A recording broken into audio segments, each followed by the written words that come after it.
나이가 들어서 잠 못 자는 게 당연하다고 생각하고 계신가요? 그 믿음이 바로 불면의 덫이 될 수 있습니다. 안녕하세요. 저는 30년간 수면 패턴과 노년기 수면 장애를 연구해온 박사 이성민입니다. 지난 30년 동안 수많은 시니어분들의 수면 문제를 연구하면서 확인한 놀라운 사실이 있습니다. 새벽마다 눈을 뜨고 뒤척이며 괴로워하시는 분들의 공통점은 나이가 아니라 생활 속 작은 습관에 있었다는 겁니다. 많은 분들이 60대가 넘으면 잠이 안 오는 게 자연스럽다고 여기시지만 이는 완전히 잘못된 상식입니다. 실제로 건강한 노년층은 젊은 사람들과 비슷한 수면질을 유지할 수 있습니다. 문제는 이런 잘못된 습관들이 쌓이면서 뇌가 잠드는 법을 잊어버린다는 겁니다. 수면제에 의존하게 되고 낮에는 졸음과 피로에 시달리며 결국 삶의 활력이 점점 사라져갑니다. 하지만 오늘 제가 알려드릴 방법들은 특별한 약이나 비싼 장비 없이도 바로 오늘 밤부터 달라질 수 있는 것들입니다. 지금까지 제가 연구해온 결과와 실제 성공 사례들을 통해 여러분도 다시 숙면을 되찾을 수 있습니다. 혹시 요즘 새벽 2시, 3시면 눈이 번쩍 떠서 아침까지 뒤척이는 경험을 하고 계신가요? 제가 아는 분 중에 충청도 청주에 사시는 72세 김영숙님이라는 분이 계십니다. 이분은 정말 10년 넘게 수면제 없이는 단 한숨도 제대로 주무실 수 없었습니다. 김영숙님은 매일 밤 11시에 누워도 새벽 2시가 되어서야 겨우 잠들고 또 새벽 4시면 눈이 번쩍 떠서 다시는 잠들지 못하셨어요. 혼자 깨어있는 새벽 시간의 고독과 불안은 정말 겪어본 사람만이 알 수 있는 고통입니다. 낮에는 졸음 때문에 일상생활이 힘들고 밤이 되면 또 잠들지 못할까봐 불안해하는 악순환이 계속됐죠. 가족들도 처음엔 이해해주려 했지만 몇 년이 지나자 지쳐하기 시작했습니다. 그런데 지금 김영숙님은 어떠실까요? 놀랍게도 밤 11시에 누우면 10분 안에 잠들어서 아침 6시까지 단 한 번도 깨지 않고 푹 주무십니다. 수면제도 완전히 끊으셨고 아침이면 개운하게 일어나서 하루가 가볍다고 말씀하세요. 이것이 새로운 약이나 특별한 치료 때문일까요? 전혀 아닙니다. 바로 생활 속 작은 습관들을 하나씩 바꾼 결과였습니다. 김영숙님이 바꾼 것은 정말 사소한 것들이었어요. 저녁에 마시던 믹스커피를 보리차로 바꾸고 잠들기 전 걱정을 종이에 적어두는 것 같은 아주 작은 변화들이었습니다. 오늘 이 영상에서 말씀드릴 내용은 여러분의 수면 관리 방식을 완전히 바꿀 수 있는 중요한 지혜입니다. 이 이야기를 끝까지 듣고 실천하셔야만 진정한 변화를 경험할 수 있어요. 혹시 아직 구독과 좋아요를 누르지 않으셨다면 지금 바로 눌러주세요. 이 채널은 여러분의 건강한 노년을 응원합니다. 끝까지 보시면 왜 지금 당장 여러분의 작은 습관을 바꿔야 하는지 분명하게 깨닫게 되실 겁니다. 마지막에 나올 단 하나의 습관이 모든 것을 바꿀 수 있습니다. 뒤에 나올 실천 방법을 모르시면 지금까지의 노력이 의미 없어질 수 있어요. 여러분의 수면 습관을 바꾸는 작은 실천만으로도 충분히 일어날 수 있는 일이죠. 그래서 이제는 우리 일상에서 불면증을 부르는 요소들을 하나씩 짚어보겠습니다. 불면증을 악화시키는 생활 습관 7가지. 많은 분들이 모르고 계시는 사실이 하나 있습니다. 저녁에 드시는 그 한 잔의 커피가 밤새 잠을 방해하고 있다는 겁니다. 카페인은 우리 몸에서 완전히 분해되는데 최대 12시간이 걸립니다. 오후 2시에 마신 커피도 밤 10시까지 영향을 미친다는 뜻이에요. 서울대학교 연구팀이 발표한 결과에 따르면 특히 60대 이상 분들은 젊은 사람들보다 카페인을 분해하는 속도가 현저히 느려서 수면에 미치는 영향이 훨씬 심각하다고 합니다. 김영숙 님도 매일 저녁 7시면 습관처럼 믹스커피를 드셨는데 이것이 새벽 각성의 주요 원인이었어요. 대신 오후 2시 이후로는 모든 카페인 음료를 끊고 따뜻한 보리차나 허브차를 드셔보세요. 디카페인 커피도 완전히 카페인이 제거된 건 아니니까 예민한 분들은 주의하셔야 합니다.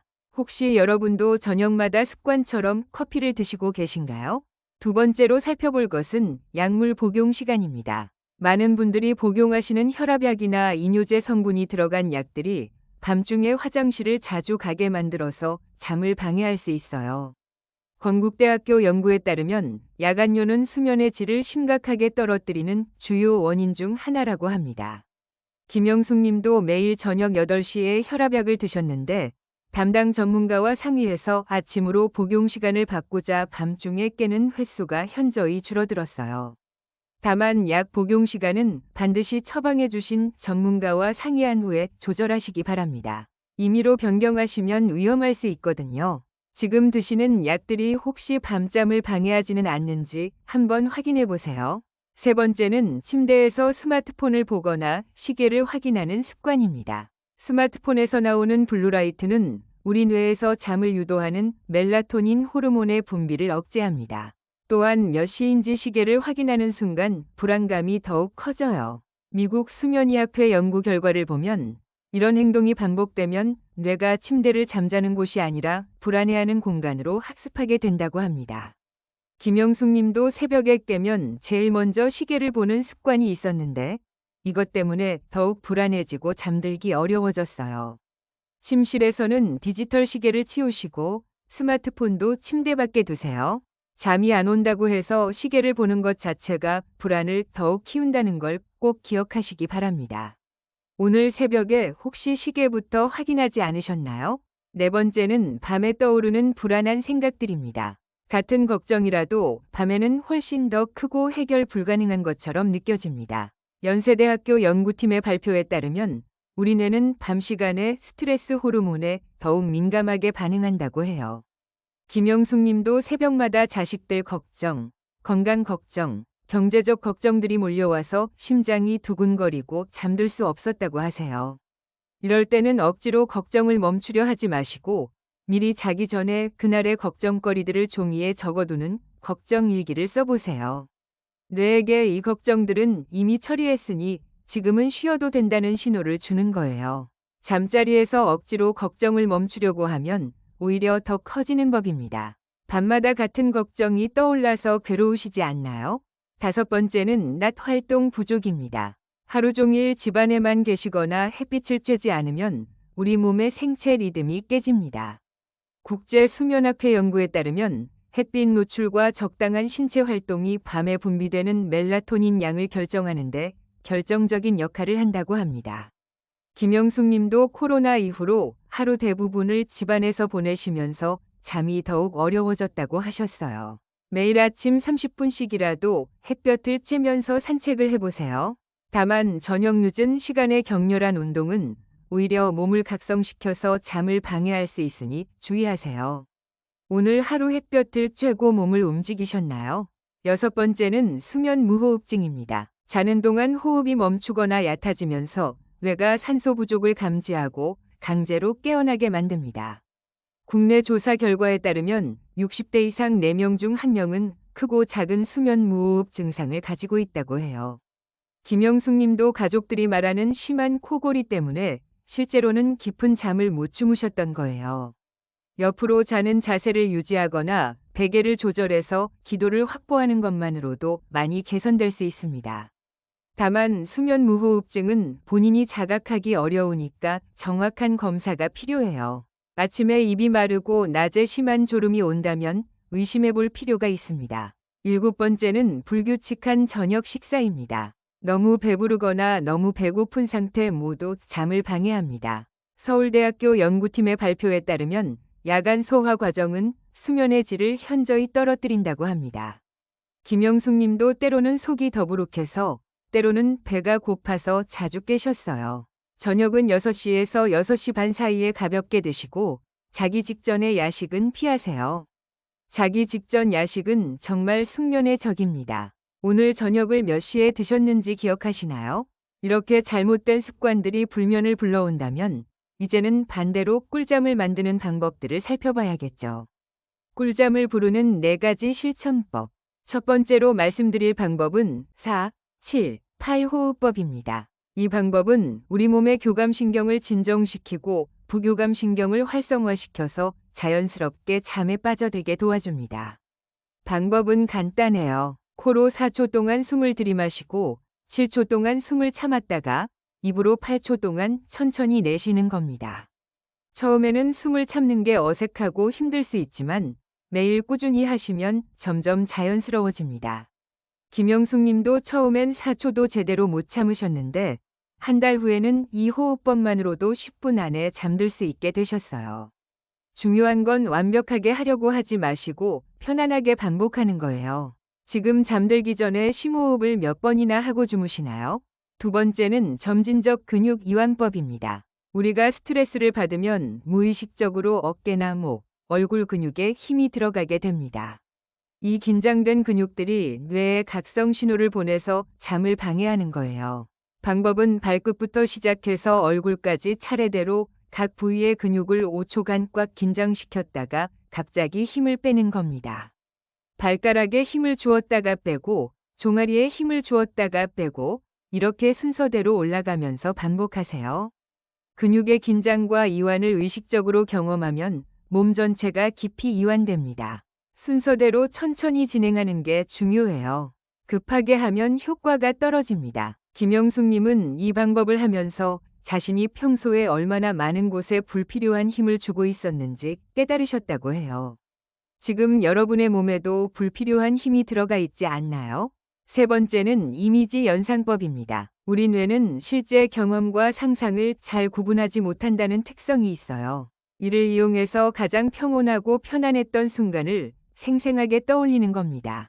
바다가 보이는 해변이든 고향의 정원이든 어린 시절 할머니 품이든 상관없어요. 중요한 건 그 장면을 오감으로 구체적으로 상상하는 겁니다. 그곳의 따뜻한 햇살, 부드러운 바람, 들리는 소리, 맡아지는 냄새까지 모든 걸 생생하게 느끼려고 노력하세요.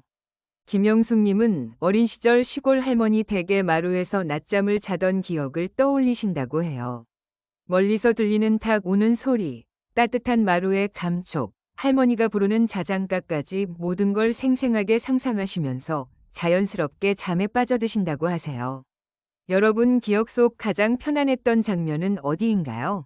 네 번째는 20분 법칙입니다. 이건 정말 중요한 규칙이에요. 침대에 누워서 20분 이상 잠이 오지 않으면 반드시 일어나서 침실을 나가야 합니다. 뇌의 침대는 잠자는 곳이라는 학습을 새기는 핵심 규칙이거든요. 침대에서 뒤척이는 시간이 길어질수록 뇌는 침대를 불안하고 답답한 곳으로 기억하게 됩니다. 20분 이상 잠이 안 오면 일어나서 거실에서 조용한 활동을 하세요. 책을 읽거나 일기를 쓰거나 명상을 하다가 졸음이 오면 다시 침실로 돌아가는 겁니다. 처음에는 밤에 몇 번씩 일어나는 게 귀찮을 수 있지만 이 규칙을 지키시면 뇌가 침대와 잠을 확실하게 연결시키게 됩니다. 20분이라는 시간을 정확히 재지 마시고 대략적으로 오래 뒤척였다 싶으면 일어나세요. 오늘 새벽에 혹시 침대에서 20분 넘게 버티지 않으셨나요? 이 네 가지 방법을 조합해서 사용하시면 더욱 효과적입니다. 침대에 누워서 4, 7, 8 호흡법으로 시작해서 점진적 근육 이완법으로 몸을 풀고 평온한 이미지를 떠올리며 잠에 빠져드세요. 그래도 20분 이상 잠이 안 오면 과감히 일어나서 조용한 활동을 하다가 다시 도전하는 거예요. 김영숙 님도 처음 한 달은 밤에 두세 번씩 일어나셨지만 두 달째부터는 침대에 누우면 금세 잠들 수 있게 되셨어요. 가장 중요한 건 완벽하게 하려고 하지 말고 꾸준히 실천하는 겁니다. 이처럼 올바른 습관을 몸에 새기면 오늘 밤부터도 충분히 달라질 수 있습니다. 이제 마무리로 전체 내용을 정리해 드리겠습니다. 오늘 말씀드린 내용을 다시 한번 정리해 볼까요? 많은 분들이 나이가 들면 잠 못 자는 게 당연하다고 받아들이고 계시지만 사실은 생활 속 작은 습관들이 만든 문제였습니다. 잘못된 습관을 그대로 방치하면 어떻게 될까요? 불면증은 점점 더 깊어지고 결국 수면제에 의존하게 됩니다. 낮에는 졸음과 피로에 시달리고 집중력은 떨어지며 우울감까지 찾아와서 삶 전체가 무너질 수 있어요. 면역력도 약해져서 각종 질병에 노출되기 쉬워집니다. 하지만 오늘 말씀드린 올바른 습관들로 관리하면 어떨까요? 밤마다 깊은 잠에 빠져들어서 아침이면 상쾌하게 깨어날 수 있습니다. 낮에는 활력이 넘치고 기분도 좋아지며 가족들과의 관계도 훨씬 편안해져요. 면역력이 강화되어서 건강한 노년을 보낼 수 있습니다. 72세 김영숙님처럼 10년간 수면제에 의존하던 분도 완전히 자연스러운 잠을 되찾으셨습니다. 여러분도 충분히 가능한 일이에요. 저녁에 마시던 커피 대신 따뜻한 보리차를 드시고 자기 전에 그날의 걱정거리들을 종이에 적어두는 것부터 시작해 보세요. 침대에서는 스마트폰을 멀리하고 잠이 안 오면 20분 후에는 과감히 일어나는 용기도 필요합니다. 그 중에서도 제가 오늘 가장 강조하고 싶은 단 하나의 제안이 있습니다. 바로 4, 7, 8 호흡법을 오늘 밤부터 실천해 보시는 겁니다. 코로 4초 들이마시고 7초 참고 8초간 내쉬는 이 간단한 방법만으로도 놀라운 변화를 경험하실 수 있어요. 완벽하게 하려고 하지 마세요. 처음엔 서툴러도 괜찮습니다. 매일 꾸준히 하는 것이 중요해요. 아주 작은 시작이지만 그 변화가 여러분의 인생을 바꾸는 첫걸음이 될 수 있습니다. 불면증으로 고생하고 계신 주변 분들이 있다면 이 영상을 꼭 공유해 주세요. 함께 건강한 잠을 되찾아 가실 수 있을 겁니다. 다음 시간에는 낮잠의 황금 시간과 올바른 낮잠 방법에 대해 자세히 알려드리겠습니다. 많은 분들이 낮잠을 잘못 자면서 밤잠을 망치고 계시거든요. 언제, 얼마나, 어떻게 자야 밤잠에 도움이 되는지 구체적으로 말씀드릴게요. 30년간 수면을 연구해온 저 이성민 박사와 함께 건강한 수면 습관을 만들어 가시길 바랍니다. 오늘 말씀드린 방법들 중에서 어떤 걸 가장 먼저 실천해보고 싶으신가요? 댓글로 나눠주시면 서로에게 큰 힘이 될 겁니다.